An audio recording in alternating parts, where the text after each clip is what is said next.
Hello and welcome to Catholic Answers Live. I'm Cy Kellett, your host. And it's an open forum today. 2 hours of open forum with Jimmy Akin. Perfect time to call 888-318-7884 because when Jimmy's here, the lines will fill up quickly. If you have a question about the Catholic faith, 888-318-7884. If you have a question about anything else, you're also welcome to call 888-318-7884. Anybody welcome. Jimmy Akin, of course, senior apologist here at Catholic Answers and the proprietor of Jimmy Akin's Mysterious World. Hello, Jimmy. Hello, Cy Kellett. I hope you are doing well on this Thursday. Oh, yeah. Doing great. How about you? Pretty good. Are you in the path of all the? We've been seeing all these storms on the TV here. Are you in the path of all? Not all of them. I mean, they're not like converging on Northwest Arkansas, but that's a relief. Yeah. But we're expecting to get some precipitation tonight and tomorrow and some snow. And nice. hopefully I'm going to set out a pan tonight and hopefully I'll get enough to make a bowl of snow ice cream.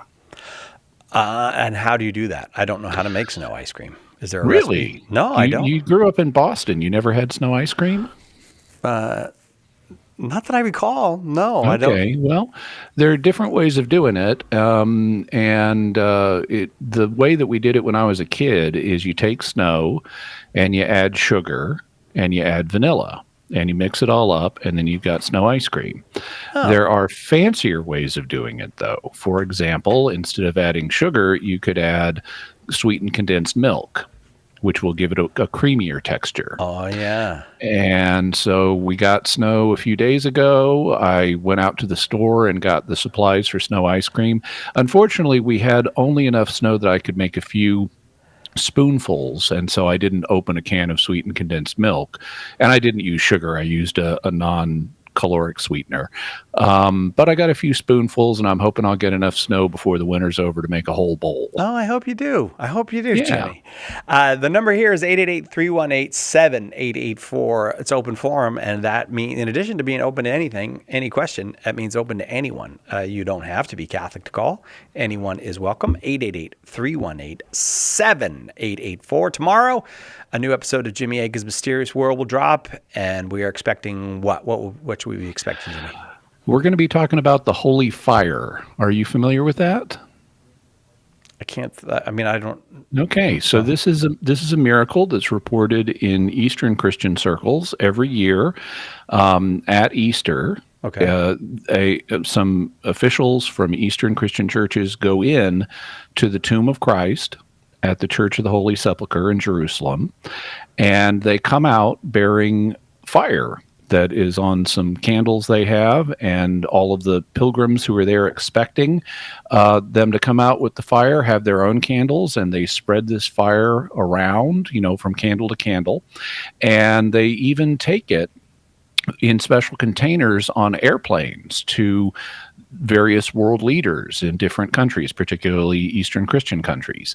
And so this is widely understood as a miracle that occurs every year.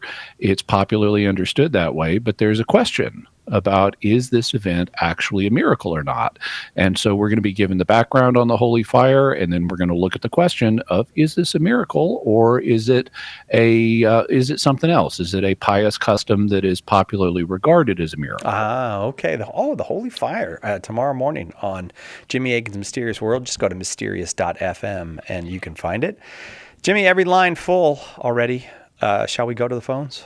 Sure. Only way to open them up. Well, other than just hang up on everybody, but I don't want to do that. Edgar. That was not a suggestion, Edgar. Colin's in Canada listening on Catholic.com. Colin, thanks for starting us off today. Go ahead with your question for Jimmy.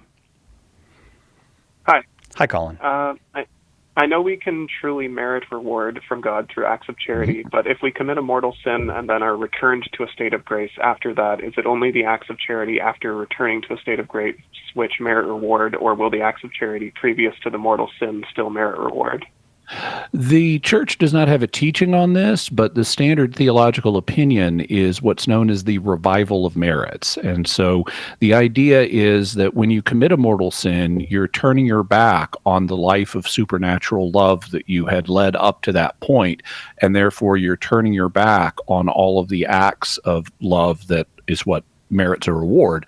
You're turning your back on all those prior acts of love that you did, and so you won't receive a reward when you're in hell.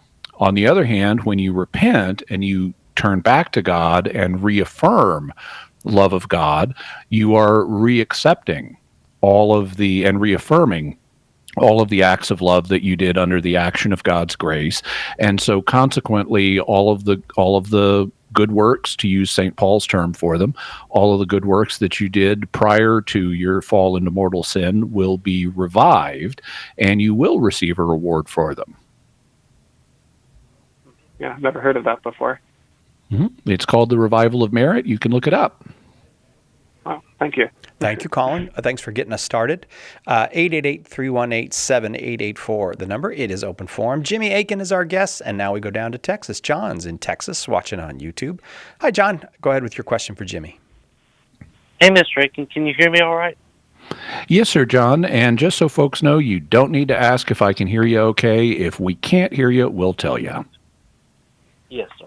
All right. My two-part question today is, what is your timeline of events that happened prior to the fall? Where did diseases, death, and other natural evils come from? Last week I asked you about Romans 8:21, and this is my fault. I should have read the verses to you. I'll read them briefly. Romans 8:20-21 says, "For the creation was subjected to frustration." Some translations say futility. Not by its own choice, but by the will of the one who subjected it, in the hope that the creation itself will be liberated from its bondage to decay and brought into the freedom and glory of the children of God. I don't believe Paul is referring to human creation here, because in verse 23, 2 verses later, Paul writes, "And not only the creation, but we ourselves, who have the first fruits of the Spirit, groan inwardly as we wait eagerly for adoption as sons." Do you hold to something like the angelic fall theodicy to explain natural evils? Okay, so we're starting from a different interpretation of this, and so that's going to affect my answer to your question.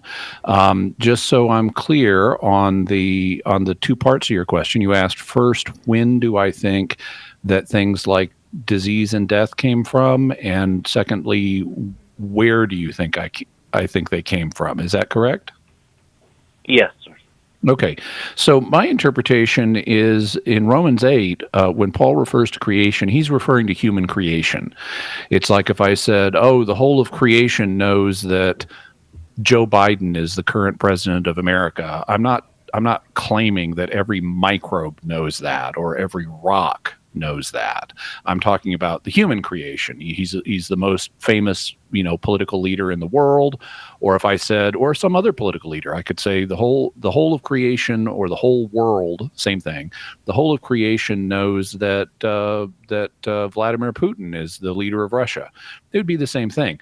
I mean the whole human creation, and I think that's what St. Paul is talking about here. The whole of human creation, because it's fallen, has been subjected to futility or frustration in the wake of the fall of man, and that was something that was in accord with God's will.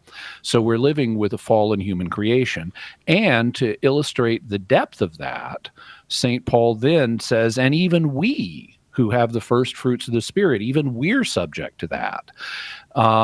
So that's where I'm coming from on this. And consequently, I would say that disease and death are coterminous, and I'll explain that, but it means they've been around as long as we've had life forms. And I would point to the Catechism of the Catholic Church for support for that. It notes that as part of God's plan for the world, there is a continuous. The world is created in a state of journeying towards its final destiny, and as long as that journey is incomplete, it contains both creative and destructive elements, the creation of some life forms and the disappearance of others. And so there isn't a specific point other than the first appearance of life where death also came into the world. The first life form, whatever it was, something microbial, no doubt, is no longer alive. And so death came into the world not too long after the appearance of life.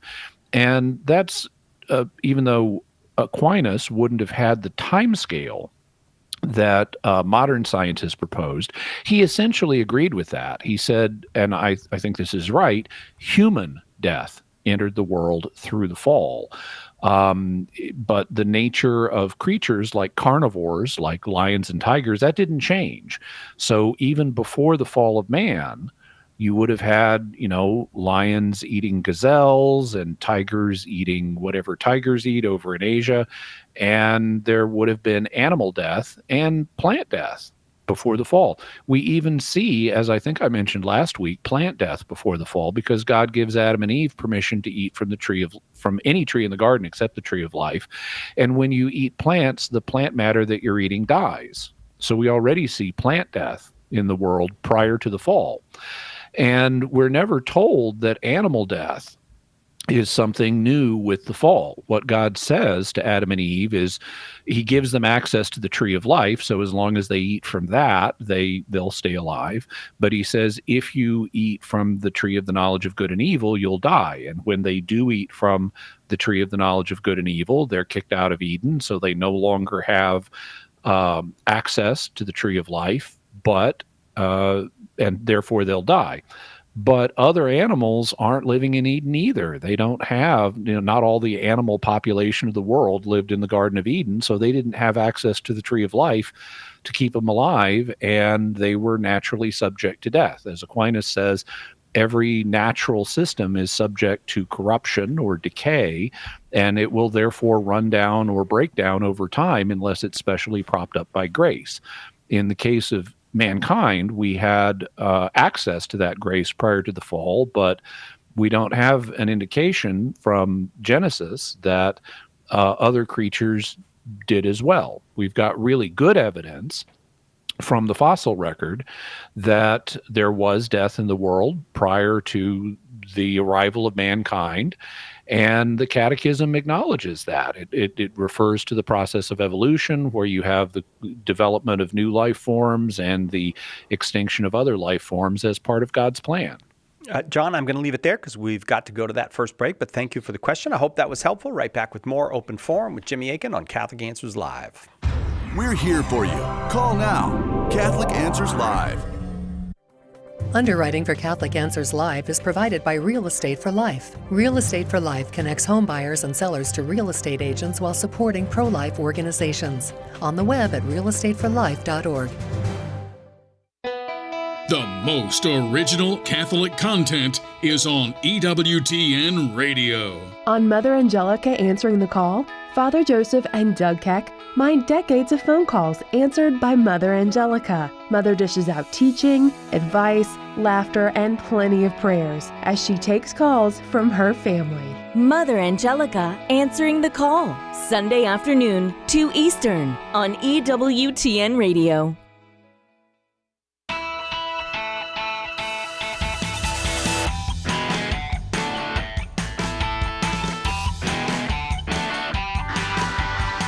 Welcome back to Catholic Answers Live.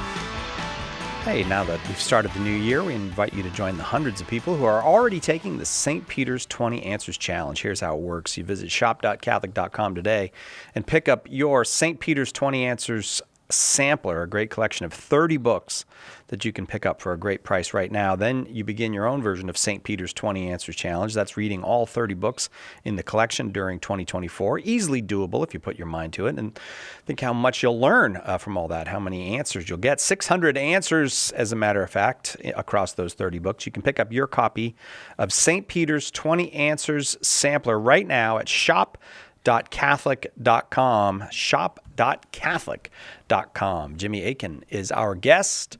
It's an open forum, and every line full except for one. Line 2 is open if you want it. 888-318-7884. We'll go to Caesar now in Odessa, Texas, watching on Facebook. Caesar, we're glad you're here. Go ahead with your question for Jimmy. Hi, how are you? Very well, thank you. Hi. Before Christmas, I had a few coworkers invite me to their non-denominational church services, but I denied them primarily because we were leaving the country for the holidays.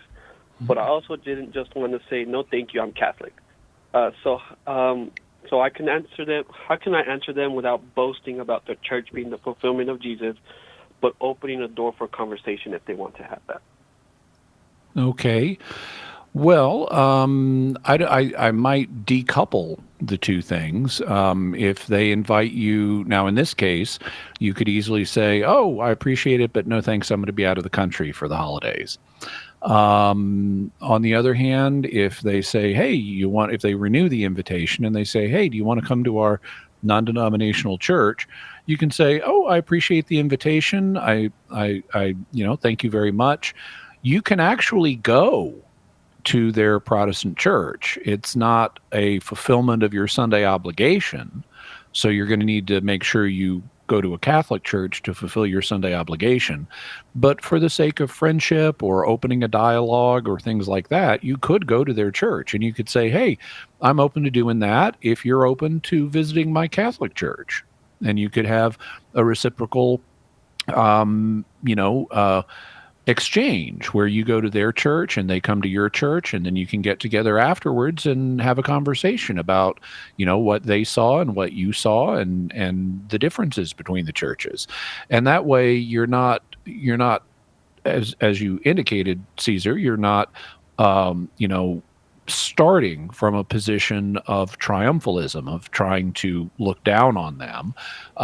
You're effectively putting yourself on the same level. Now, you and I know that, okay, the Catholic Church is the true church, but you're not boasting of that fact up front. Instead, you're saying, "Hey, we could have an exchange here. We could both use this as an opportunity to learn more about each other." And that would be perfectly fine. If you don't want to go to their church, you could say, "Well, I appreciate the invitation. I think it's great you're going to church. That's wonderful. I happen to be Catholic. And so that's where I go to church. And if you ever want to have a conversation about that, I'm happy to discuss it with you." Caesar? Awesome. Well, thank you very much. Caesar, if you want to hang on, I'd like to send you a copy of Jimmy's book, The Words of Eternal Life, True Happiness, and Where to Find It. I think you'll enjoy the book. And also, it's got a lot in there that you might share with others. So hang on if you'd like a copy of it. It's open forum. Jimmy Akin is our guest, and you are welcome to call 888-318-7884. Kevin's in New York listening on the Catholic Answers Live app. Kevin, thanks for downloading the app onto your phone. Go ahead with your question for Jimmy. Hey, thanks for having me. So, Jimmy, my question is, so a lot of Protestants who are well-versed in history will use the point that for the first, 1,000 years or so, 900 years, the church fathers didn't actually unanimously say there are exactly 7 sacraments. They do mention them, right? But some of them give more numbers, some of them give less numbers. So they're not denying that penance or marriage is a sacrament, but there's never 7 until at least the 1000s, 1200s. What's a reasonable explanation for that? Why wouldn't the church early on say these are distinct ordinances or rites from holy water or holy salt? Why were they kind of bunched in together with some church fathers? Okay, well, I wouldn't say it's never 7 until the Middle Ages, but there is certainly a diversity of number of sacraments that are proposed by different Christian authors. And the fundamental reason for that is the term sacrament has changed meaning over time. So it applied to different numbers of things. Originally, the term sacramentum, which is a Latin term, meant something like oath or secret. And there were it came to be applied in a Christian context to certain rites that were sacred that Christians would do. And initially, that was basically all something needed to be considered a sacrament. So if you blessed salt or you blessed holy water, then it would become sacred. That's what the blessing does. It's what makes it holy. And so you could have any number of different sacred things, as a result of blessings. Coronation of kings was one of those sometimes. You could have blessings of friendships. You could have all kinds of different blessings. And consequently, you had all kinds of different sacred rites that you could call sacraments.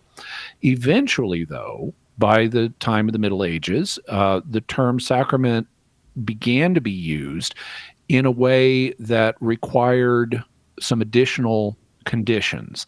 In addition to it being a rite that was sacred in some way, it needed to be established by Jesus, and it needed to convey God's grace in a kind of special way, where we have a promise from God that if you do the right, he'll give you his grace, and assuming you're not putting a barrier in the way, like mortal sin or something like that. And so that then led to a period where authors began to reflect on, well, how many, under this new definition, how many such rites are there? How many sacred rites are there that were established by Jesus and that will convey grace? And when they reflected on that, you started to have a consolidation around a smaller number of sacraments. And if I'm not mistaken, it was Peter Lombard who wrote a very influential work of theology in the Middle Ages known as the Sentences, that proposed that there are essentially 7 such rites that meet these conditions. And following Peter Lombard, the number 7 became widely accepted as people had a chance to reflect on it. It's like, yeah, it seems these 7 meet those conditions. And all the sacred rites that didn't meet those conditions, we then came up with a new term for. And today they're called sacramentals. And so we have a difference between sacraments, which are the ones that Jesus established to communicate grace, and other sacred rites that are now called sacramentals. So the reason you had this flexibility in terms of number of sacraments, whether it was, way more than 7 or around 7 or even less than 7, was because the term sacrament was flexible in its meaning and didn't acquire its modern meaning until the Middle Ages. That's a great explanation. Thank you. Kevin, no problem. Thank you very much. Appreciate that question. It's open forum. All the lines are full, so on we go. We're going to Phil in Canada, watching on YouTube. Phil, welcome. Go ahead with your question for Jimmy. Thank you so much for having me on, gentlemen. I'm a longtime listener. Oh, well, we're glad to have you, Kevin. Oh, I'm sorry. This is Phil. I apologize, no. Phil. Welcome, Phil. I made a mistake there. No problem at all. One thing I'm having trouble reconciling in my mind is I'm curious why, as Catholics, we are permitted to embalm our deceased relatives. I see it as, we're quite strict as Catholics, which I like, that we believe in the resurrection of our bodies, and so, putting things into the sewer system doesn't seem like that's, in the same vein as that, or it not being environmentally friendly is not taking care of our earth, or even exposing funeral home workers to unhealthy chemicals. I'm not seeing how that's permitted. Okay, well, in any system of law, liberty is presumed. So unless there's a rule against something, you're allowed to do it. So what would be reasons why we should not embalm our loved ones? What makes that unacceptable in your eyes? Just kind of curious. First and foremost, just with our belief in the resurrection of our bodies at the end, trying to keep the body intact is kind of one thought. And so kind of pushing bodily fluids, into the sewer system doesn't seem in line with kind of keeping that body intact, as well as being environmentally friendly. An idea that I was kind of thinking that perhaps that's not taking care of the earth that God's entrusted us with. And then, of course, our fellow brothers and sisters who are, doing the embalming, who are working for the funeral home, for example. Yeah, exposing them to either carcinogenics or, at a minimum, something not so healthy. Okay, so let's take those one by one. The first one you mentioned was the first two that you actually mentioned were both essentially variations on a common theme. Now, it's true that God's going to raise the body on the last day. We're all going to be resurrected. And that may, although this is not actually church teaching, that may involve the same matter. that was in the body when it was alive. It obviously won't involve all of the same matter that was in the body when it was alive, because matter passes in and out of us over the course of our lifetimes. A given atom that's in my body presently may not be there a month from now and may not be there at the time of my death. So matter passes through us all the time. And it's really up to God what matter he's going to use to resurrect us with. But just supposing that God wants to use the same matter we had in us at the time of our death, there's something very interesting to say that I'll say on the other side of the break. Jimmy's like a professional at this, leaving you with the tease. All right, we'll come back with an answer to that question and more with Jimmy Akin on Catholic Answers Live.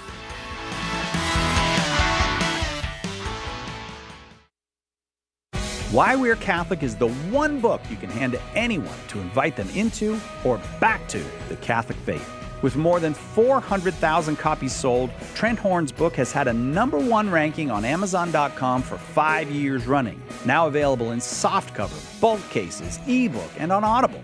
Find out what the excitement is all about. Order your copies of Why We're Catholic at shop.catholic.com or at a good Catholic bookstore. Visit whywe'recatholic.com. If you're not a Bible scholar, the full message of how the Sunday Mass readings fit together can be tough to comprehend. Apologist Carlo Broussard is here to help. Join Carlo every Friday for the Sunday Catholic Word podcast. In each episode, he unpacks the scripture readings for that Sunday and brings them all together so you can better understand and defend the faith. Visit SundayCatholicWord.com to subscribe. That's SundayCatholicWord.com. What if the voice of your deepest doubts about Catholicism rose up in the form of a human being and challenged you to defend your most foundational beliefs? That's the task apologist Trent Horn took upon himself in his new book, Devil's Advocate, a dialogue with his own best objections against the faith that he professes and defends. You can stand up against your doubts, and Trent will show you how. Pick up your copy of Devil's Advocate today at shop.catholic.com or at a good Catholic bookstore near you. Our Lord needs articulate defenders of the truth to spread the joy of the Catholic faith. Catholic Answers Monthly Giving Club, Society 315, helps you fulfill the call in 1 Peter 3:15 to always be prepared to make a defense for the hope that is in you. For as little as $10 a month, you'll help Catholics grow in faith, bring lapsed Catholics home, and lead non-Catholics to the truth. Go to casociety315.com and join today.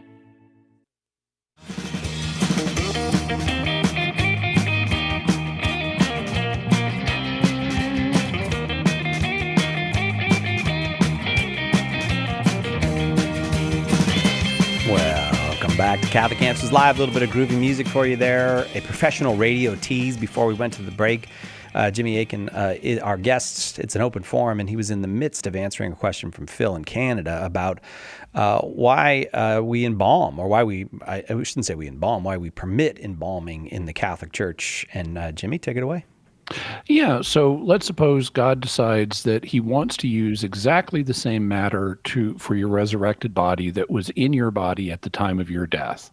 Well, that matter could all be concentrated in one place. Like if we just took your body and stuck it in a grave with no embalming, but it also could be scattered. Like in the case of people who get cremated and then they have their relatives scatter their ashes. That's not the Catholic custom, but it is something that some people do. Mm-hmm. And if you want to project into the future, well, you could even, put someone's body in a transporter and dematerialize it and rematerialize it in scattered atom form throughout the cosmos. Well, so let's consider those three options. Which of those, Cykellet, is the hardest for God to go get that matter with that was in your body at the very moment of death in order to create your resurrected body? Which of those would you say is the hardest for God? The last one. Why? Well, I'm not sure. I think I might have missed one or two. Okay. Well, let me make it easy for you. Yeah. Nothing is hard for God. Oh, yeah. Okay. Because God has infinite resources. Yeah, He's omnipotent. When we think of something as hard, it's because we have limited resources that we have to expend on accomplishing something. But we are finite. God is infinite, and therefore God has infinite resources to do anything with. And therefore everything is equally easy for God. So it's not like we need to keep the matter in one place, or it's going to be harder for God to resurrect someone. And actually, in the typical course of nature, the matter does scatter. And God tells Adam, "Dust thou art, and to dust thou shalt return." And what does dust do? Well, it scatters. Even if you put it underground in a grave, water's going to seep through. It's going to carry particles that used to be in someone's body away as that water moves through the ground. So we already have natural scattering of the atoms that were in our body. And it's not a strain for God to pull those back together if that's what he chooses to do, because everything is equally easy for God because he's got unlimited resources. And consequently, we don't need to be concerned about, do we need to keep the body together? Not for God's sake. And we actually do substantially keep the body together. If we embalm our loved ones, most of their body stays together, but parts of it, like bodily fluids, may be taken out of the body, or things like that. But that's not creating we already have that happening as part of the natural processes anyway, and it's not going to make it any harder for God. The second article that Phil mentioned is he was concerned about and this is related to the first, he was concerned about, is this friendly to nature? Well, we can't create or annihilate matter. We're not God. All we can do is move matter around. And so it doesn't matter whether you embalm someone or disintegrate them or cremate them or whatever. Those atoms have to go somewhere. We can't, they're going to remain in the material world. And therefore, it's just a question of where are you going to put them? It doesn't harm nature to have those atoms around, whether they were parts of bodily fluids or something else. And the death of an individual human being, while it's going to have a local effect, is not really going to have a global effect. So we're not doing any kind of systemic damage to the planet by, discharging some bodily fluids or something like that, provided we're doing it in a sanitary way. I mean, even if you just stuck the body in a grave, the microbes are going to eat it anyway. You're going to have human decay, actually on an even greater scale. If you don't embalm, if you just put someone in a grave, you're going to have human decay happening in the earth anyway. And it's going to be on an even greater scale, because one of the things that they do when they embalm you is they arrange it so that the decay process is dramatically slowed down. They, for example, may replace bodily fluids with formaldehyde, which is a chemical that kills microbes and therefore will preserve the body for longer. And consequently, by the introduction of formaldehyde, you're actually going to retard the process of decay, and so if it's unsanitariness of having parts of human remains like bodily fluids in the earth, well, you're actually being more friendly by retarding the human decay that would otherwise occur. But that brings up formaldehyde, which leads to Phil's third question about is it good for funeral home workers, for morticians, to be exposed to chemicals like this? Well, formaldehyde is a toxic chemical, but that just because something's toxic doesn't mean that humans are forbidden to use it. Lots of things are toxic. Alcohol is toxic, but that doesn't mean humans should never be exposed to alcohol. In fact, in various settings like hospitals, they need to use alcohol and other disinfectants. And that's basically what formaldehyde is. It's a disinfectant. So it's not that you can't use something just because it's a disinfectant, which means it's toxic to microbes and possibly humans. It just means you need to manage that. And you need to not take unacceptable risks. You need to use things like formaldehyde and other toxic substances with prudence and caution so that you're not putting people at undue risk. And as long as you're not putting funeral home workers at undue risk, then there's not a fundamental moral problem here. So those are some of the considerations that I would use to respond to the concerns Phil raised. I also would point out that that we have precedent for embalming in Scripture itself. As I've mentioned with you, Cy Kellett, there are at least 2 people in the Bible who are very closely connected to the history of ancient Israel that were in fact embalmed, because in Egypt they embalmed people. Now they did it a little differently than we do it. For example, they didn't use formaldehyde. Instead, they used a substance called natron, which is kind of a combination of salt and baking soda. It occurs naturally in the desert in Egypt, but they would get natron, and for a period of like 30 days, they would remove the organs of the body. They would pack the body with natron, and that would absorb the moisture of the body so that there would not be moisture for the microbes to use in decomposing the body, and that would retard the process of decomposition. And this was part of the mummification process, the full sweep of which, including all the burial rites and stuff, took about 70 days. And there are 2 closely connected figures with Israel's history that were mummified in Egypt. Do you know their names, Cy Kellett? I think it would be Joseph. That's one of them. Yep. And then his father, was his father mummified, or? Jacob, yes. Yeah, okay. Israel himself, because Jacob is Israel. Israel himself was mummified. And that kind of sets a precedence, saying, hey, this doesn't look like there's anything wrong here.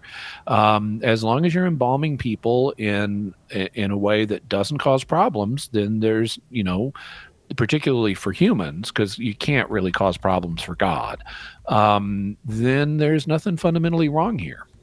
Does that help you out, Phil? Hang on, Phil. Let me get you on the air. Does that help you? Oh, thank you so much. Really appreciate the time you took to answer. Just one point of clarity, if you don't mind. Sorry. Sure. Just the environmental question was just about not necessarily about the body decomposing, but just about the chemicals. But you kind of touched on that, I guess, suppose, with the formaldehyde piece as well. But just the chemicals in the ground was kind of that concern. But I appreciate all the clarity, and I just want to say I always love when you wear a superhero T-shirt. I'm a big DC Comics fan, so I've seen some Flash and Green Lantern T-shirts over the time. Yep, I'm a DC Comics fan too. I've got a lot of DC Comics T-shirts. By the way, I would mention regarding after you put the formaldehyde in the body and you put the body in the ground, typically what people do is they put them in a coffin. And often these are metal coffins that will block water flow. They're sometimes put in cement with cement coverings as well. And so that formaldehyde in any normal timescale is not going to be leaking out into the ground anyway. Phil, thank you very, very much. Jimmy, before I go to the break, it's conceivable then, unless I'm mistaken, that the body of Jacob and the body of Joseph could be found. Oh, sure. Well, hypothetically, they could still exist. We have, in fact, mummified remains of pharaohs that lived long before Jacob and Joseph. But when the Israelites left Egypt at the Exodus, they took those bodies with them and they put them in a cave, the cave at Machpelah, which was Abraham's family's ancestral burying ground in Egypt. And if they were still there, we'd probably know about them. Oh, yeah. You would probably know about them already. Yeah. All right. We'll take a break. Phil, thanks again for the call. It's open forum. Jimmy Akin is our guest. You are welcome to call 888-318-7884. Hello, this is Archbishop Salvatore Cordileone of San Francisco. Keep your dial tuned to Catholic Answers Live. In Morse code, the sequence SOS is a distress call. It's been said that it stands for Save Our Souls. Well, right now our world is in big trouble, and we're putting out an SOS call for help. Will you answer that call? St. Paul Street Evangelization, a Catholic nonprofit, has hundreds of teams who share the good news with souls who don't know Jesus. Catholic Answers is supported in part by St. Paul Street Evangelization. Visit streetevangelization.com to get involved. The most original and exclusive Catholic content is on EWTN Radio. Human beings are God's greatest masterpiece. Every person is made in the image and likeness of God. But every saint, that is, every person who accepts God's invitation, his upward call to make them holy.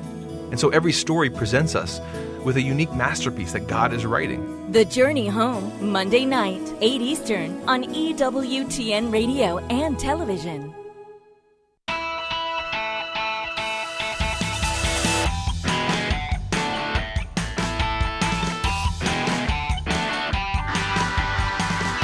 Welcome back to Catholic Answers Live. I am Cy Kellett, your host. Jimmy Akin is our guest. It is open forum, and the lines have just stayed full today, as they often do when Jimmy is here. But you're welcome to call. As lines open up, we'll get you on 888-318-7884. Next, we're going to Louisiana. Mark's in Louisiana. Mark, thank you for waiting. Go ahead with your question for Jimmy. Mark? Oh, I think Mark might be on what's that thing? Mute. I'm going to come back to you, Mark. Right now, I'll go to Matt in Michigan watching on YouTube. Mark, don't go anywhere, though. I'm going to come back and try you again. Matt in Michigan, welcome. Go ahead with your question for Jimmy. Hey, Cy. Hey, Jimmy. Thanks for taking my call. I am a lifelong Protestant who's now making my way into the church. And oh, great. I have some questions. Obviously, Mary is a big issue for people like me. And I have been listening to a lot of your content and Trent Horn and others. But I am wondering how we read Revelation in its tense, and how do we pick out what is present, future, past, and especially focusing in on the Revelation chapter 12 about the woman and giving birth. The second part of my question would be, why does it describe her as having labor pains if we also can say Mary did not have labor pains as a result of the curse because she's sinless? Okay. So in regard to both of these questions, the church does not have a teaching. The church does not have any teaching about how to interpret, which parts of Revelation pertain to the past or the present or the future. And similarly, the church doesn't have a teaching regarding Mary and labor pains.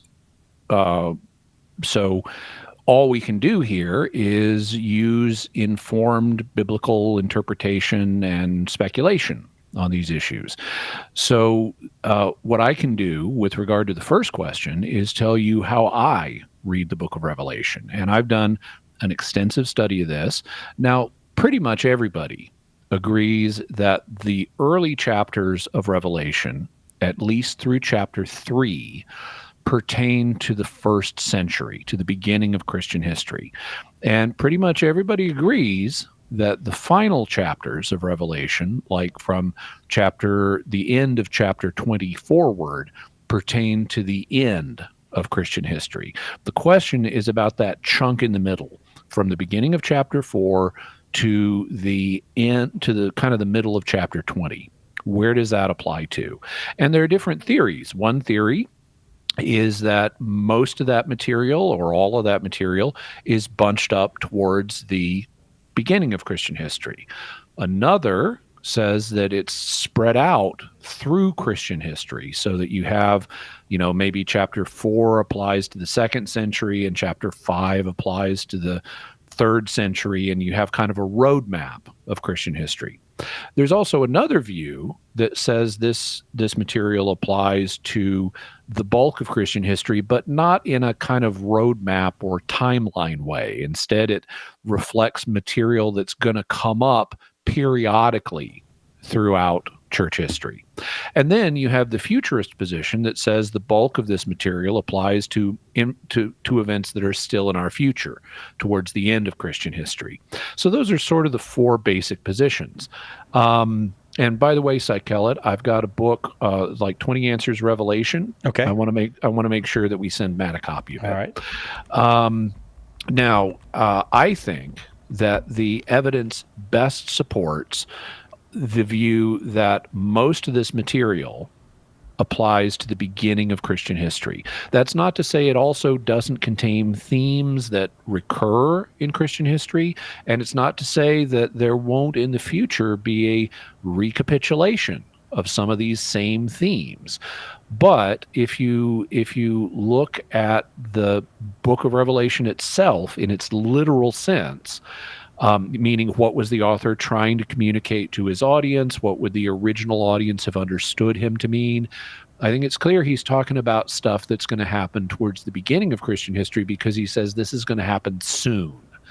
And he says that at the beginning of the book, that this vision reveals what's going to happen soon.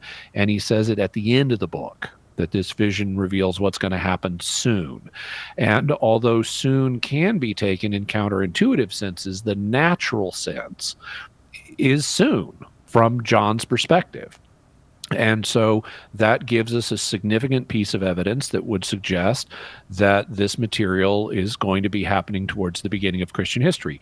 There are other pieces of evidence within the book that also suggest that. A careful study, for example, of the beast with 7 heads suggests that the 7 heads represent the line of Roman emperors in the 1st century. And so that would be more evidence that that the center part of the book, where the beast is featured, that also applies to the beginning of Christian history.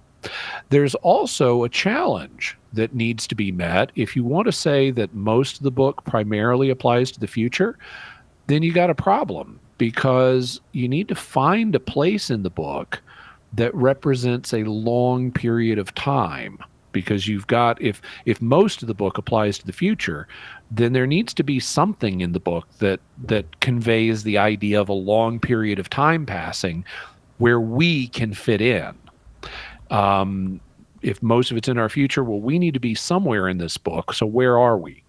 Well, if you read through the book, looking for a long period of time, there is one. It's at the beginning of chapter 20, where we have this millennium, or period of a figurative 1,000 years. That's a number that just means a lot. And so here we have this long period of time. But notice it's at the end. It's in chapter 20, right before the material everybody agrees is in our future. And what that suggests is the material that precedes Revelation 20 is in our past, and we're living in that millennium right now. It's a period where the devil is bound in such a way that he can't stop the proclamation of the gospel, and thus can't deceive the nations, because the gospel is going forward. So I think that's the most natural relation of the book of Revelation to history. And you can read more about that in my book, 20 Answers Revelation. When it comes to the second part of your question, Matt, about the woman in Revelation 12, the first thing I would say is that this woman, although she does represent Mary because she's depicted as giving birth to Jesus, so of course she's his mom, duh, she's not limited to the Virgin Mary. She also represents the nation, the people of Israel, and we see that because she's got she's clothed in the sun, she's got the moon at her feet, and she's got a crown of 12 stars.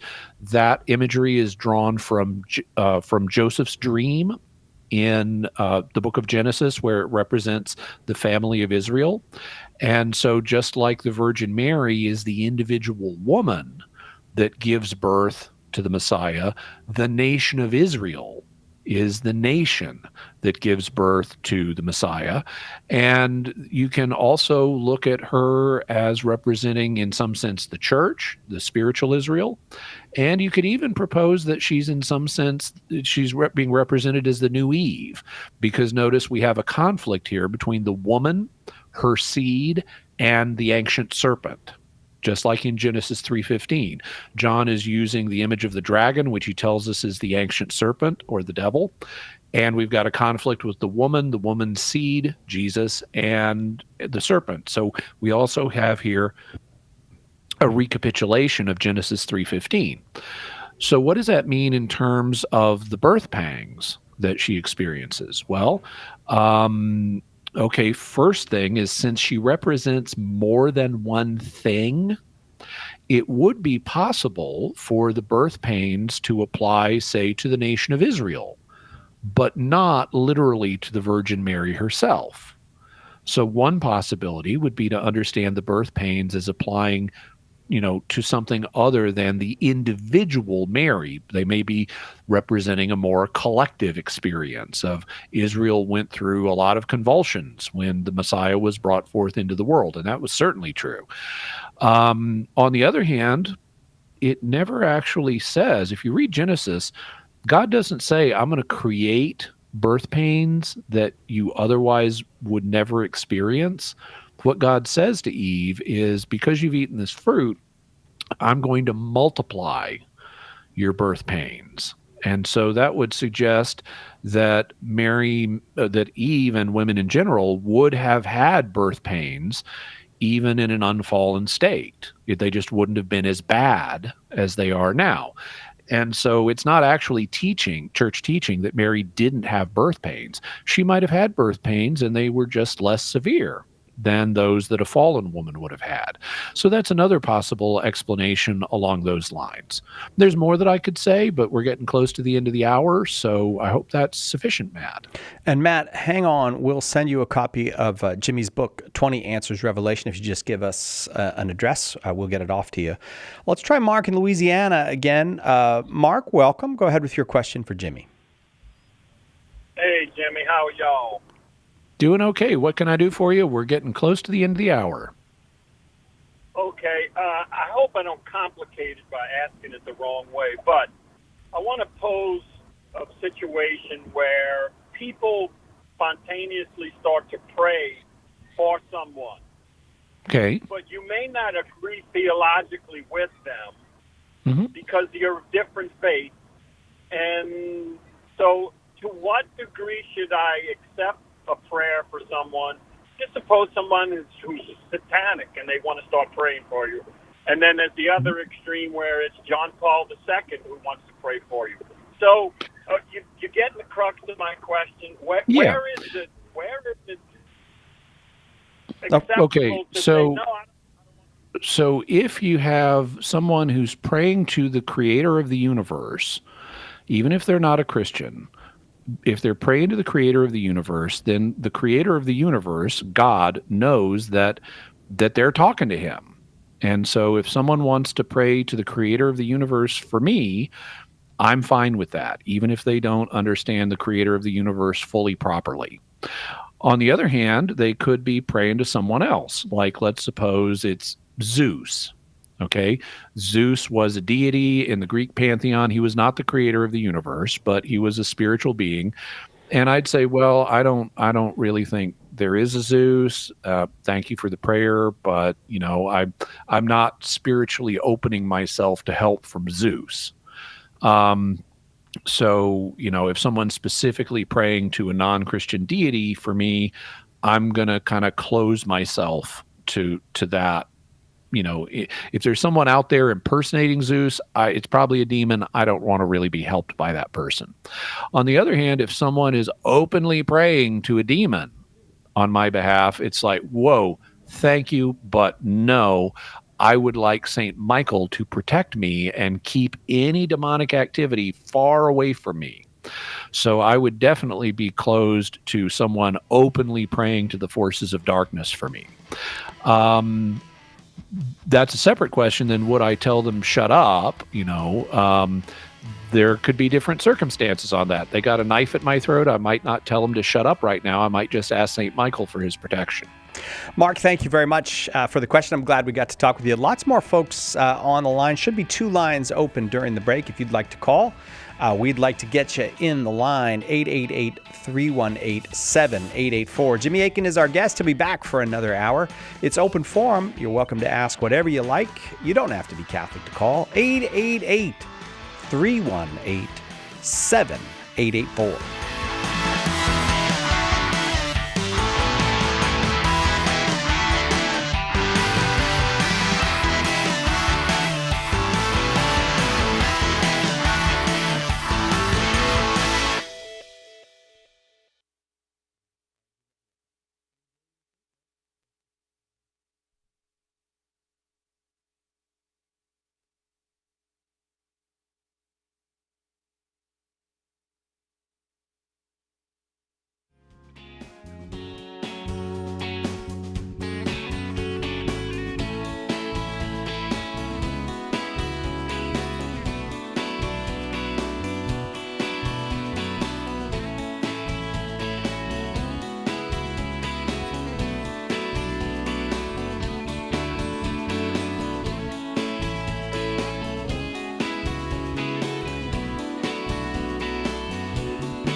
Welcome back to Catholic Answers Live. I'm Cy Kelly, your host.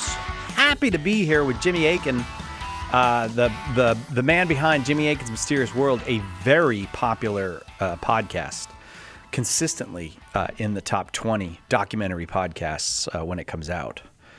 Sometimes fighting its way into the top 10 documentary podcasts. And we tend to peak in the top 10. Oh, you don't? Yeah, we tend to peak around number 8, although a recent episode I did peaked at number 5. Well, I'm curious about that. What was the popular episode? Like, what did people like? Disturbing near-death experiences. Oh, I can get that. Yeah, I see that. Yeah, and I've been surprised. I mean, it was the first one of the year, and so we had some people coming back from the holidays, who were not listening when they're on vacation and stuff. So I expected a bump there, but I didn't expect that much of a bump. And quite a number of people have said they thought it was one of the best episodes ever, that it was definitely going to be one of their favorite episodes of the year, things like that. Some even said it was their favorite episode of all time. Oh, that's very nice. Yeah. That's very nice. What number are you up to now? I know I ask you this every now and then. But... Oh, well, we're in the 390s. In terms of numbered episodes, we also have bonus episodes that aren't part of the regular numbering. This tomorrow is going to be 293. And on Saturday, we're going to record 4 episodes on Saturday, finishing with 301. Wow, that's great. So I think you have probably surpassed the Carol Burnett show in the number of episodes. Possibly. I'd have to check. She was on the air for a long time, though, and back then TV seasons were longer. But, that's right, however that may be, I'm so glad we had this time together. Now you make your grandmother happy, seeing you pulling your ear like that. I think that's why Carol Burnett did that, pulled her ear. She was like, that was to let her grandma know she was all right or something. Oh, okay. I know Penn Jillette has his third fingernail painted as a sign to his mom. Oh, really? Yeah. Oh, that's nice. I got to think of something to do and someone to do it for. I should be. Sit. That's for my dogs, if the case they're listening. Sit. They're going to be disappointed. They're not going to get a treat now. I was going to say, you're supposed to give them a treat, at least in the that training was bad phase. Training. What I did? What I did when my sister was on vacation for Christmas, I took care of her dog. Yeah. And her dog is an Australian Shepherd, a miniature Australian Shepherd, and they're supposed to be wicked smart among dogs and really good at training, very eager to please. And my sister had already been training the dog. Luna is the dog's name, had been training Luna with, sit and down and all kinds of things like that. And she explained before she left that she was working on stay. And she was about 70% on stay. And so I decided I'm going to continue Luna's training for stay. And I started, I'd give her, like my sister said, I'd give her the sit command first, and she'd sit down. And then I'd give her the stay command, and I'd put my hand between her eyes and mine to block the gaze. Apparently that helps. And so I'd put my hand between my eyes and hers and say, stay. And then I'd walk a few feet away, and then I'd give her the come command, and she'd immediately rush over to me, and I'd give her her treat. And so during the week I had her, I progressively increased the distance between me and her. I also stopped telling her to sit first, and I stopped putting my hand between us. I would just say, stay. And she would stay, and then I would back away, and I got progressively further and further away until I was going into different rooms before I gave the come command. I even started hiding in the closets. And you and the dog having a fun time together. Yeah, and so we were playing hide and seek stay. Oh, that's fun. Now, when she can't see me when I give the command, she's having to navigate by ear, so I'd have to repeat the come command to let her figure out where I am. But we're doing hide and seek stay, and she was up to 100% performance. Oh, that's cool. It wasn't 70% anymore, and she would look for me and find me in weird places that you wouldn't expect, where I wasn't in obvious sight. Oh, that's a fun. And then, now, did it stick when your sister tried it? Do you know? I haven't asked my sister that, but I'm pretty sure it did, because Luna's a really smart dog. Oh, Well, good work, Luna. Good work Yeah. on that. I love watching the sheep guys. They just whistle different whistles at the dogs. It's amazing. All right, let's go to Frank in Illinois, listening on the EWTN app. Frank, we're glad you're here. Go ahead with your question for Jimmy. Okay, my question is this, sure. I know I've read in Scripture that I've heard that faith without works is dead. And I've also read in Scripture that the Lord said, what you did for the least of these, you did for me. So my question is, would I be fulfilling that obligation by contributing to different Catholic organizations and Christian organizations that need money? Frank, I'm sorry. I don't know if you have us on speakerphone or what, but your audio is really muddy. I'm not sure that I got the question. Okay, I know it says in Scripture that faith without works is dead. And I know it says in Scripture that so what you've done for the least of these, you've done for me. Right. So I was wondering if by giving money to different Christian organizations or different Catholic orders, if that would fulfill that obligation. Okay, well, we're called by God to both love God and love our neighbor. And by donating to a religious order, you are essentially kind of doing both of those at once. The fact that they're a charitable order that receives donations, okay, that's loving our neighbor so that they have what they need to take care of their members and pursue their work. And also, since it's a religious order, it has a special extra kind of orientation towards God. And so, giving to a religious order would contribute towards, fulfilling the good works that we're called to do in Christ's name. Oh, that sure is good to hear. Thank you so much for that answer. Yeah, now I should say that's having done that, that's not necessarily all you need to do. There are other pressing needs in the world as well. You'll notice in the parable of the sheep and the goats from Matthew 25 that you just quoted, Jesus named several different things that people could do that would contribute towards fulfilling their obligations. He mentioned visiting the sick. He mentioned visiting prisoners.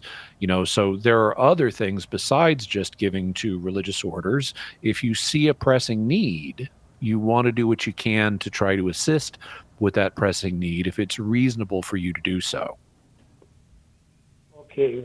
God bless you guys and happy New Year. Thank you for your answer. Oh, thank you. You too. Yeah, thank you. God bless you and Happy New Year. The number's 888-318-7884. We'll take a quick break and we'll be right back with more calls for Jimmy Akin on Catholic Answers Live. Let us help you with your question today on Catholic Answers Live. Do you have a question but prefer to ask it privately? Catholic Questions can help. Go to CatholicQuestions.com to ask your question online, email us, drop us a letter, or give us a call. Longtime Catholic Answers Live apologist and author Jim Blackburn or another Catholic Questions apologist will be happy to assist you. Catholic Questions proudly supports Catholic Answers Live, so visit us at CatholicQuestions.com today. That's CatholicQuestions.com.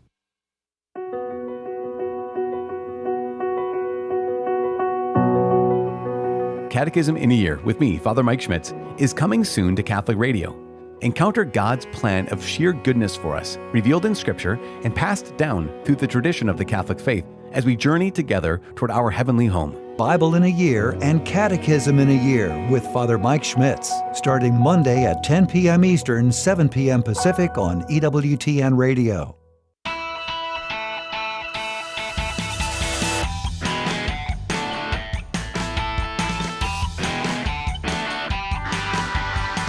Welcome back. Catholic Answers Live. I am Cy Kellett, your host. Jimmy Akin is our guest. And it's an open forum. You can call and ask whatever you'd like. 888-318-7884. Do you make any predictions for the new year, Jimmy, or you don't get into that business? Predictions? Yeah. No, not typically. No. My precognition isn't that sharp and tends to be spontaneous. Do you for no reason, I'm just curious, do you think that this is the year that the robots take over, or not this year? Not this year. Okay. All right. Fair enough. Rick in Baton Rouge, Louisiana, listening to EWTN on Channel 130 Sirius XM satellite radio. Rick, thanks for being here. Go ahead with your question for Jimmy. Hello, gentlemen. Thanks for taking my call. Hi, Rick. A question about Genesis. The original account to not partake of the tree of good, knowledge of good and evil, and but then there's this passage in Genesis 3:22 where God talks about that to prevent, because of their sin, that He's going to have to prevent them from eating of the tree of life. And I'm wondering, do we have any church fathers that have commented on that as to what that implied? Had they eaten of the tree of life before they ate of the tree of good and evil, or after they sinned? What were the implications of what was this tree of life? Okay, well, so the Catechism of the Catholic Church notes that these early chapters of Genesis contain a lot of figurative language. They communicate spiritual truths that are genuinely true, but they use symbolism to convey them. And so, for example, John Paul II interpreted the tree of the knowledge of good and evil not as a literal tree, like some species of tree that would be identifiable today, but as a symbol representing the bounds on human freedom. And Adam and Eve then transgressed those bounds. And presumably, he would interpret the tree of life similarly, not as a literal tree with some identifiable species, but as a symbol of the union of God and man that would allow man to continue living. Having said that, if we just seek to interpret, the text, what is it? How does the text present matters, regardless of what you would have seen if you had a time machine and could watch it in first person? I'd have to check. I mean, the Church Fathers had a lot to say about Genesis 3 and so forth. I know they talked a lot about these trees, but I'd have to do some research in order to say, well, did they have a prevailing theory about whether Adam had eaten of the tree prior to being kicked out of the Garden of Eden? And so I don't know the answer to that. What I do know is that a lot of people have interpreted the tree of the knowledge of good and evil as a sort of one-time thing, that if you ever once eat from, tree of life. If you ever once eat from the tree of life, then you're going to be immortal and live forever.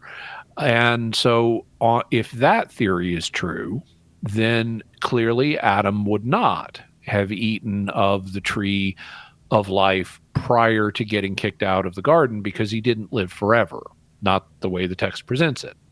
On the other hand, I've never been persuaded by that theory. The way it looks to me is that as long as you continued to eat from the tree of life, you would continue to live. And if that view is correct, then Adam and Eve could have been chowing down on the tree of life all along until they fell. And then God decided, okay, I said they were going to die if they ate of the tree of the knowledge of good and evil. They've done that, so they can't eat from the tree of life anymore. So lest the man put out his hand and continue to eat from the tree of life, he gets kicked out of the Garden of Eden. So in terms of how the text presents it, and partially this is connected with the way verb tenses work in Hebrew that is different than the way verb tenses work in English. I think that, to my mind, the more plausible interpretation would be that you need to continue to eat from the tree of life in order to continue to remain alive. And therefore, Adam and Eve may have been eating from the tree of life prior to the fall. Rick, thanks. I'm going to keep going, try to get as many on as I can. Liam's in New York listening on WOPG. Liam, thank you for the call. Go ahead with your question. Nice. Thank you, guys. So I have a Protestant friend who constantly brings up premillennialism in the early church fathers. Okay. And he kind of he uses it as an argument against the Catholic faith because he says, like, most of the early church fathers, simultaneously agreed on premillennialism, and then after like Augustine, it all kind of changed.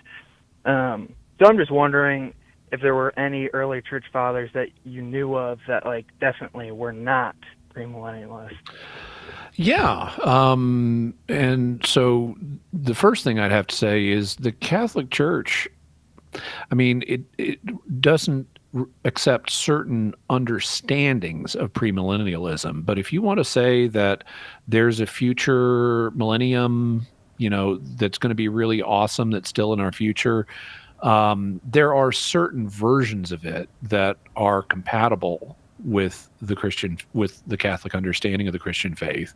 And I mean, this isn't really the place to go into that in more detail. There are a whole bunch of qualifiers that I need to explain that we don't have time for.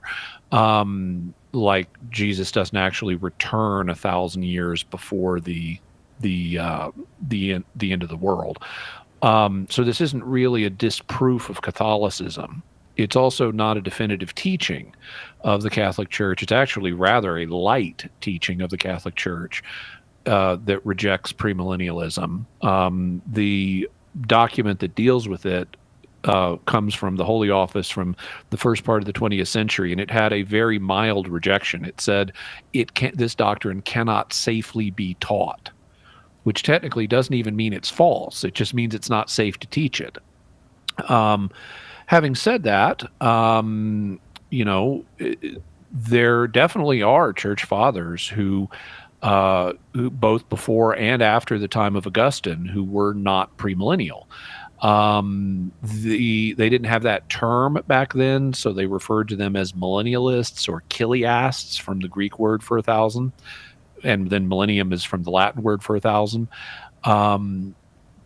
An example of an early Christian writer that would not be a premillennialist, who lived before Augustine, would be Eusebius of Caesarea, the father of church history. He was one of a number of church fathers who were not millennialists. He looked down on millennialists, and he was one of quite a number. You can find such fathers fairly easily from the 300s forward.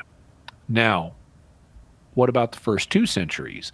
Well, it so happens that we don't have any references to this question one way or another until we get to the mid-2nd century. So we don't have any independent commentary on this. We have some interesting statements pertaining to the future age, but we don't really have a direct engagement of premillennialism until the writings of Justin Martyr in the mid-2nd century. And when Justin Martyr introduces the subject and begins talking about it, it's in his dialogue with Trypho the Jew. He's talking about his opinion, and Justin is a premillennialist, but he feels compelled to note to Trypho that there are many Christians of true belief and true faith who don't agree with his position. So right there in the earliest record we have that specifically engages the question of premillennialism, we've got an admission that there's a difference of opinion among perfectly Orthodox Christians on this subject. So it is not the case that everybody recognized you got to be a premillennialist. As far back as the historical record allows us to peer, we had a division on this point, with even the first guy to talk about it in a surviving record acknowledging many Christians who are perfectly Orthodox and true of faith don't buy this interpretation.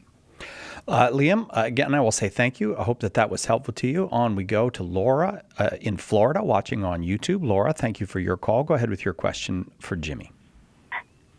Thank you so much, guys. I have to say my husband came into the church 2 years ago, and he used to binge on Ancient Aliens, and now he binges Jimmy Akin. I really appreciate all your help. Thank you. What a nice thing, Laura. Thank you for that. My question is, we're doing a Bible study with some people from Church of Christ, and when it came to baptism, their problem with infant baptism was original sin, and I think that they don't believe original sin transferred to future generations. and that was their sticking point. So where do we get the theology that infant baptism is to remove original sin? So they probably have a different understanding of original sin than Catholics do. The term original sin is used differently in the Protestant community than it is in the Catholic community. In some Protestant communities, original sin gets understood as something that we are personally at fault for. So the idea is Adam and Eve sinned, and they were guilty of sin against God, and we are similarly, because we're their descendants, we are similarly born guilty. And that's a position you find in some Protestant circles. Like, for example, you may find that in some Calvinist circles. But that is not the view that you typically have in Church of Christ circles. You mentioned this is a Church of Christ study. And Church of Christ circles want to look at that and say that's ridiculous. Babies have not done anything against God, therefore it would not be fair for God to hold them as being guilty when they didn't do anything.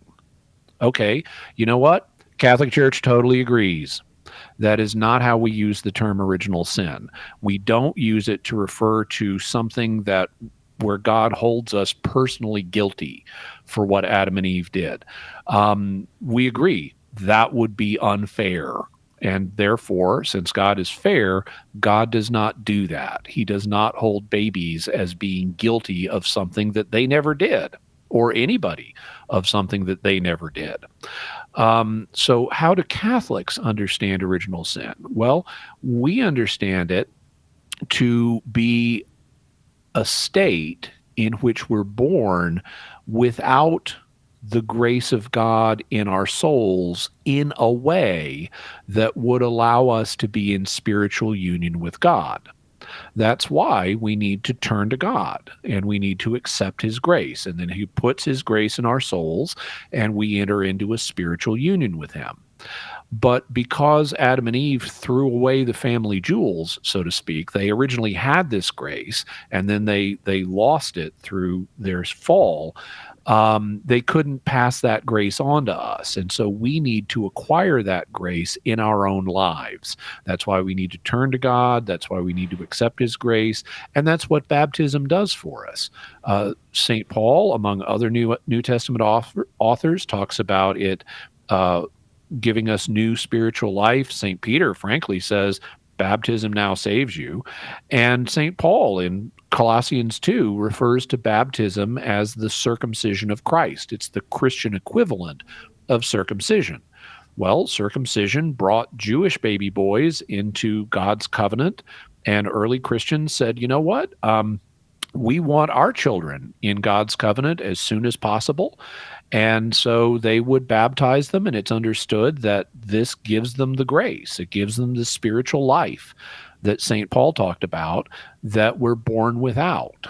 And so even though babies are innocent, they're not guilty of anything, they also don't have the grace that we need to be in union with God. That's why we need to turn to God in our lives. And Christians of a traditional stripe, including Catholics, want to see their children have God's grace in their lives as soon as possible. And that's why they baptize them. Okay, so it's not removing the stain of original sin then? Well, it is the way Catholics use the term original sin, because what original sin in the Catholic sense is just being deprived of sanctifying grace. And so when you give someone sanctifying grace in baptism, yeah, their original sin's gone. They're not deprived of sanctifying grace anymore. But it doesn't refer to the idea that God is holding this baby guilty for something it never did. That's something you find in some Protestant circles, and Church of Christ members rightly reject that idea. But that's not what we mean when we use the term original sin. Okay, perfect. Laura, thank you very much. Thank you for the call. Let's see if we can get Nancy in Utah to give us her question. Nancy, are you there with us? Oh, hang on, Nancy. Nancy, well, I'm having a little trouble with the phones. Can somebody help me by pushing line 3? It won't go for me. Nancy, Utah? I'll tell you what, we'll get to Nancy when we come back. I'm not exactly sure what's going on with the phones. A little blip there. Don't forget, you can get the 20 Answers St. Peter's Challenge collection, 30 20 Answers books, 600 questions answered, available right now at shop.catholic.com. We got a line open, maybe 2 lines open. Not exactly sure what's going on that line 3. We'll figure that out, but that does mean at least 1 line open. And if you'd like to talk with Jimmy, give us a call, 888-318-7884.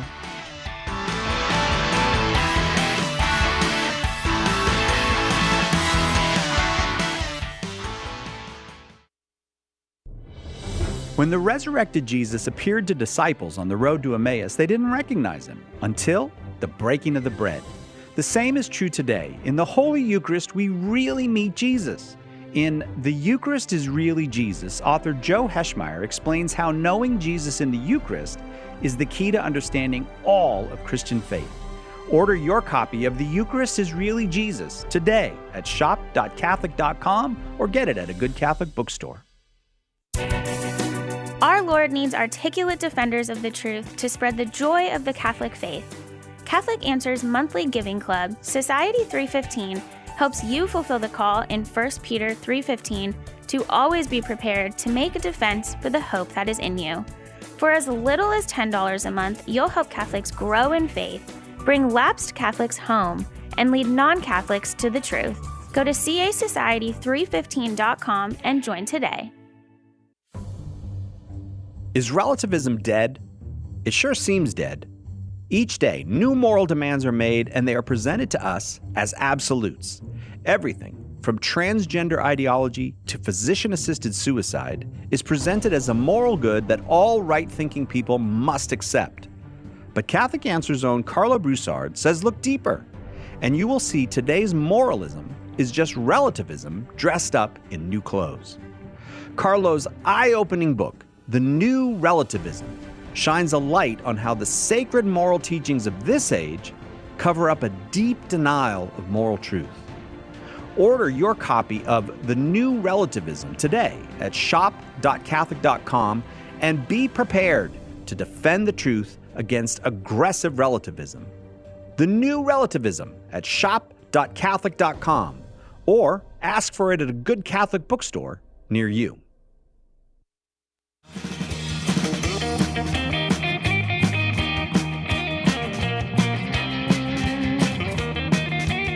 Welcome back to Catholic Answers Live. Jimmy Akin, our guest. I'm Cy Kellett, your host. It's an open forum. Lines just staying full all day today. Let's try Nancy in Utah again. Nancy, we got Did you you there say with us? the lions are just staying full all day? Like they're they're doing eating grazing everything. Diet of meat or something? They've been killing Okay. gazelles. It's been wild. Yes. Okay, cool. I may have said lions, but if I did, what I meant was lines. And okay. I'm concerned about Nancy, though. Nancy, can you hear us? Yes. Oh, And beautiful. It was my fault. It was my fault. You couldn't before. I'm so sorry.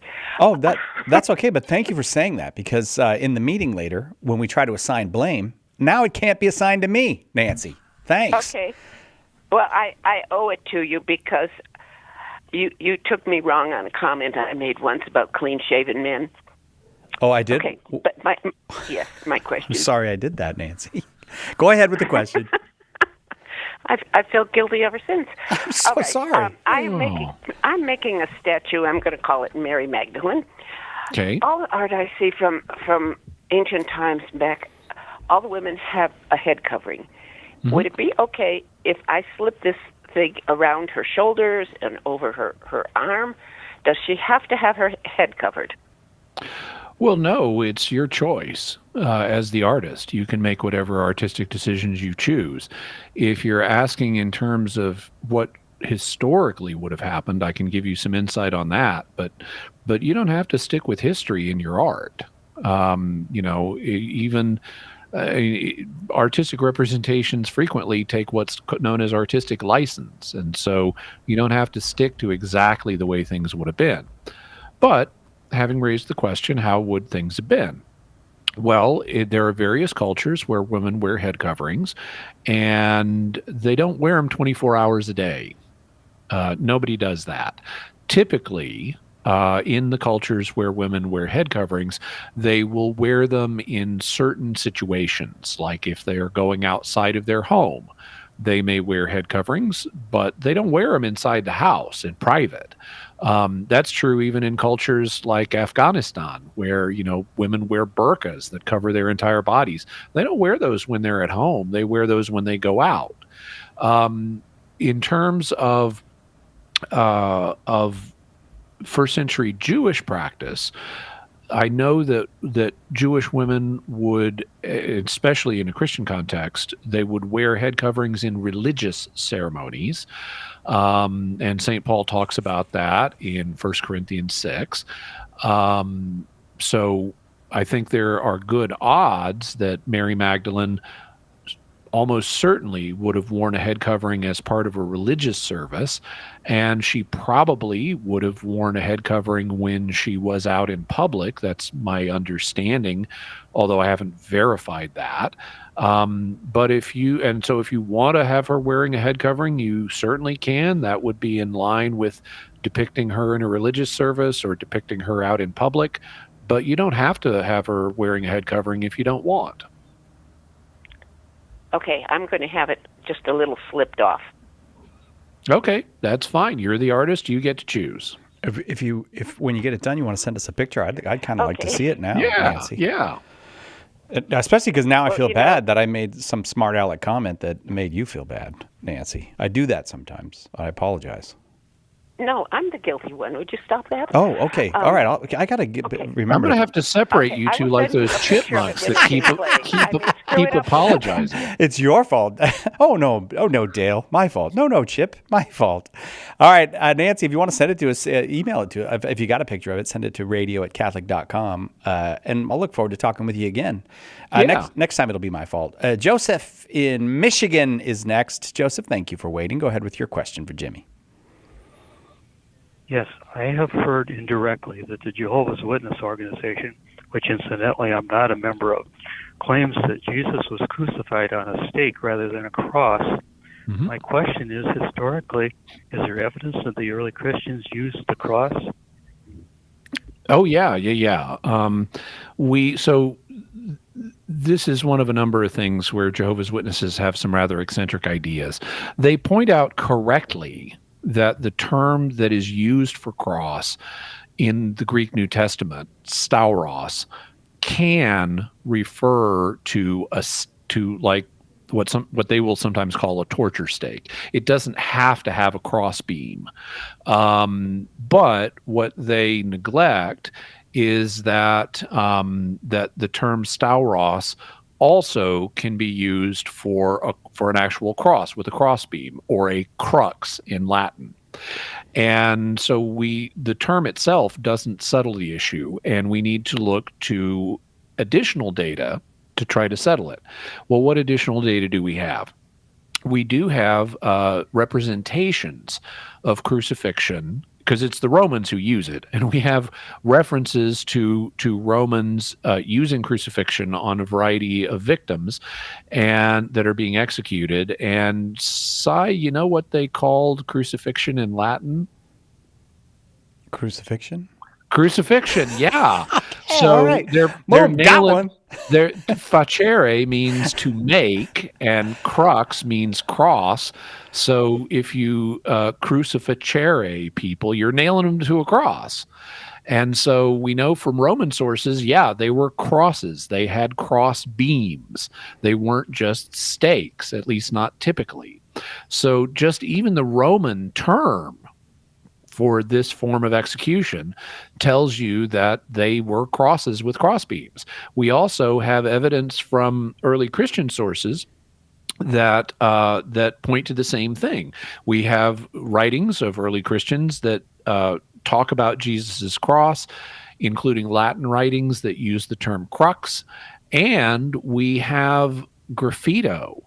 Now, this is particularly interesting. There's a very famous graffito from like the 2nd century, and it depicts, I'm going to blank on his name. It's not Anaxagoras, but it's something like that.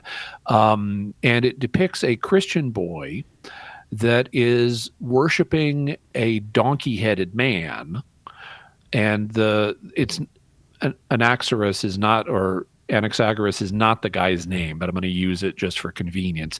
The graffito says Anaxagoras adores his god. Okay, so that's what it depicts. It's got this person, a male, who's adoring a donkey-headed man, and the donkey head is to mock the person doing the adoring. It's like, this is such a stupid guy. He's worshiping a stupid god because it's got a donkey head. So this is mockery. But the donkey-headed man is crucified with his arms outstretched on a cross. And this is recognized as a piece of graffito that was made by pagans to mock Christians. This is like the nasty little schoolboy who's a pagan making fun of another schoolboy who's a Christian. It's that same level of sophomoric humor. And that shows that even pagans recognized that Christians worshiped Christ crucified. What do you think of that?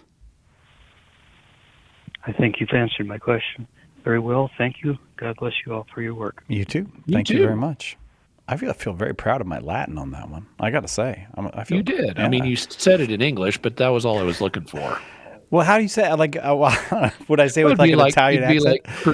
No, it'd be like crucificare. Oh, I gotcha. Nick's in Loveland, Ohio, listening on 740 AM. Nick, glad you're here. Go ahead with your question for Jimmy. Hi, Jimmy. How's it going? Going okay. Okay, so I had a question about a verse that I was going back and forth with a friend about the Eucharist, and she was saying that in Acts 15:28, it says the letter to the Gentiles, and Paul is saying that you should abstain from blood and the things that are strangled, but mainly blood. And so if even in the New Testament you are being forbidden from drinking blood, then probably Jesus isn't saying actually drink my blood. And so I tried to find, so I did some research into it and trying to find a good explanation. And one explanation was, this is Paul saying it's he's continuing the old law, but when exactly did we switch after? Because I didn't find anywhere else in Acts where they said, by the way, this letter's not binding. So if it really is just this continuation of the old law, but it got maybe changed afterward or something, like when did that change occur? So I need to sort out a few things here. The first one is, this is not in Acts 15:28. Paul is not talking. Paul does not is not speaking at that point. That verse is part of the letter that gets sent along with Paul and Barnabas and a couple of messengers to the church at Antioch. And later, Paul and Barnabas also take it to some other churches. But the letter is essentially a conciliar decision. It's what the council decided. It's not what Paul himself is saying. He's willing to go along with the council for practical reasons, but that doesn't mean Paul thinks that eating blood is forbidden. What the council did was it made a basic ruling that Gentiles do not need to keep the law of Moses. And that would include the ritual requirements of the law of Moses, like don't consume blood. But then James at the council proposes, hey, we've got Moses being preached in every city that has a Jewish population, and that's going to cause potential friction between Jews and Gentile Christians. So let's add these certain provisions to help Jews and Christians live together harmoniously. That doesn't mean, and so they pass these 4 provisions, one of which is abstain from blood, because that's offensive to Jewish sensibilities. Doesn't mean it's intrinsically wrong, just means it's offensive enough to Jewish sensibilities that they don't want Gentile Christians doing it so that it doesn't cause problems between Jews and Gentiles. And Paul is willing to go along with that. But that doesn't mean that Paul endorsed that view. In fact, if you read his letters, like 1 Corinthians, that were written after this council, this Acts 15 council occurred about the year AD 49, and 1 Corinthians is written about AD 53, you see Paul not really endorsing or not maintaining those 4 provisions that the council asked for. And so, like, for example, idol meat is the classic one. One of the things they say is in Acts 15 is we don't want Gentile Christians eating meat that has been offered to idols. But you read 1 Corinthians and also you read Romans 14, and it's clear Paul does not have a problem with eating meat that's been offered to idols, as long as you're doing it in a way that doesn't lead people into sin. So it seems to me that Paul was willing to accept the council's rulings for purposes of Jewish-Christian harmony in the church, but he didn't actually believe that God's law required us to abstain from blood. In fact, you kind of can't abstain from blood if you eat meat, not in a fully literal sense. What you can do, and what Jewish people did, is they would open the veins of the animal that they had butchered, and then they would let the blood drain out. But you never get all the blood out. There's always going to be more blood in the carcass, including in its tissues, because that's how nutrients get to the individual cells in its tissues. Blood carries it. So there's going to be blood cells in that carcass no matter how long you let it drain. So this was never a literal requirement. It was always something that was a ritual requirement, because since blood is necessary for life and life belongs to God, Jewish people said, okay, and God was willing to accept this, said, let's not eat the blood because that, properly speaking, belongs to God. But you never really get it all out. So we shouldn't be scrupulous about this. We should recognize it as a ritual requirement of the Jewish people prior to the time of Christ, and that was asked of Gentiles for a time to avoid Jewish-Christian friction in the first century. But even in the first century, Paul did not seem to recognize those Acts 15 provisions as literally binding on Gentiles in conscience, that they were literally requirements of God's law. Certainly not all of them, because he doesn't care if you eat idol meat as long as you're not leading someone into sin. Nick, that brings us to the break, so we'll be right back. Thank you very much for the call. More open forum right after this with Jimmy Akin. Hang on. Catholic Answers Live will return in a moment. Underwriting for Catholic Answers Live is provided by Real Estate for Life. Real Estate for Life connects homebuyers and sellers to real estate agents while supporting pro-life organizations. On the web at realestateforlife.org. One of the biggest mistakes a Christian can make is to try to do good without God's help. St. Therese said, when we trust only ourselves and not God, our soul becomes incapable of virtue. Her remedy? Works of charity. And the greatest work of charity is to share the gospel. At St. Paul Street Evangelization, a Catholic nonprofit, we encourage you to share the gospel with someone who doesn't know Jesus. Catholic Answers is supported in part by St. Paul Street Evangelization, streetevangelization.com. This is Jack Williams, General Manager of EWTN Radio. As we look forward to the new year, we want to thank you for listening and encourage you to stay tuned in the coming weeks for some exciting programming announcements that are sure to make 2024 the best year ever for EWTN Radio. As we strive to continue the legacy of evangelization born out of Mother Angelica's vision, please keep us in your prayers and know that we pray for you daily. God bless you all.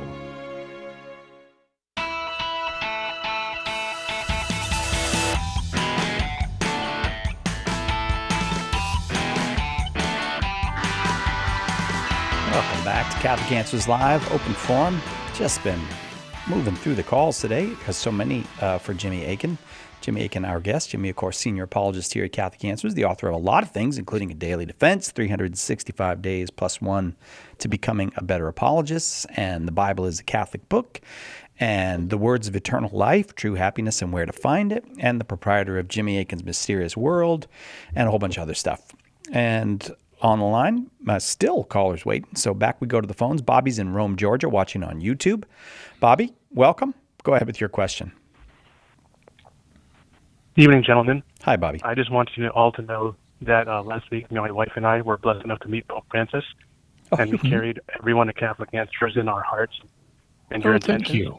And Pope Francis blessed us and prayed for you. He even prayed for you, Cy. So, wait, now you make it sound like that's beneath his dignity or something, Bobby. That was good up to that point, but Bobby, that's a beautiful thing. Thank you very, very much. Yeah. So I'm going to make my question quick because I know Jimmy likes quick questions. Why is Tertullian not a saint? Tertullian is not a saint because of the way his career unfolded. Basically, now you'll hear some people say that Tertullian became a member of a sect known as the Montanists, which believed in the false prophecies of a guy named Montanus, as well as his sort of two female assistants who were also prophetesses. And Montanus claimed, among other things, he was from a place called Pontus in modern Turkey, and among other things claimed that the heavenly city, New Jerusalem, was going to descend on his hometown in Pontus, and he also said some things about him and the Holy Spirit that were problematic. And the Montanists also had a really strict moral code. Among other things, they thought that you could not be forgiven if you'd committed adultery, that was an unforgivable sin. And that actually was appealing to Tertullian. And you'll hear some people say he became a Montanist. Based on the reading that I've done, it's not clear to me that he actually became a Montanist, but he was certainly sympathetic to Montanists, even if he didn't formally become one. And since they were a heretical sect, he gets disqualified on the grounds of you need to be Orthodox and you need to finish Orthodox in order to be classified as a church father. So that's the basic reason he's not a church father, is because he deviated from Orthodoxy in his later career. Okay, but some of his writings are quoted in the Catechism. That's okay? Yeah. He's still a valuable witness to early Christian belief. What you won't find quoted in the Catechism is stuff where he says problematic Montanist junk. Okay. But he's still a valuable witness to the early Christian faith, especially in his earlier Orthodox period. So what caused him to change?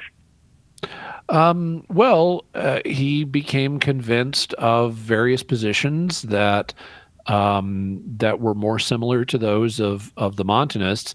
I always hesitate to try to read anybody's heart and psychologize, their shift in beliefs.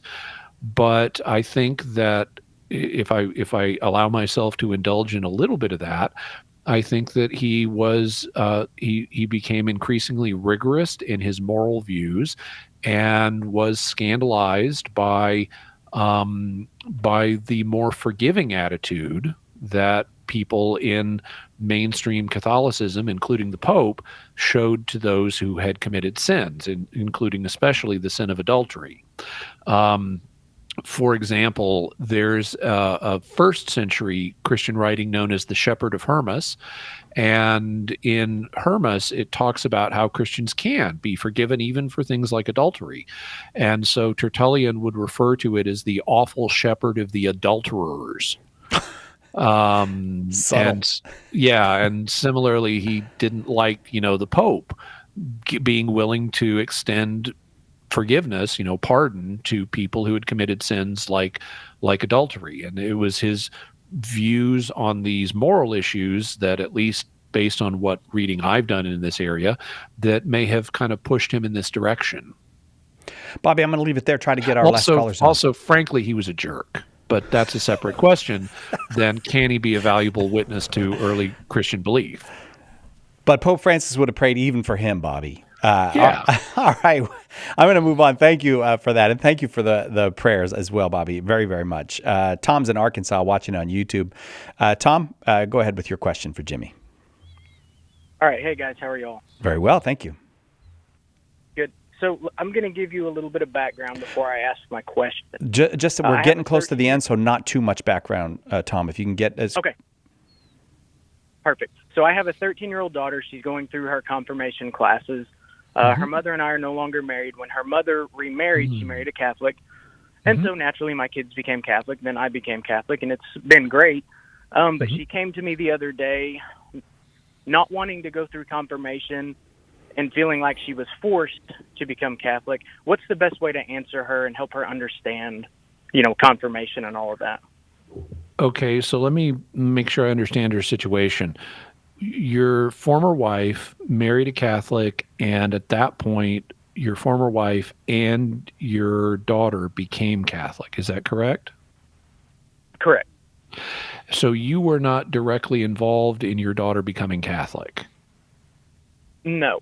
She asked if I was okay with it, and I was perfectly fine with it.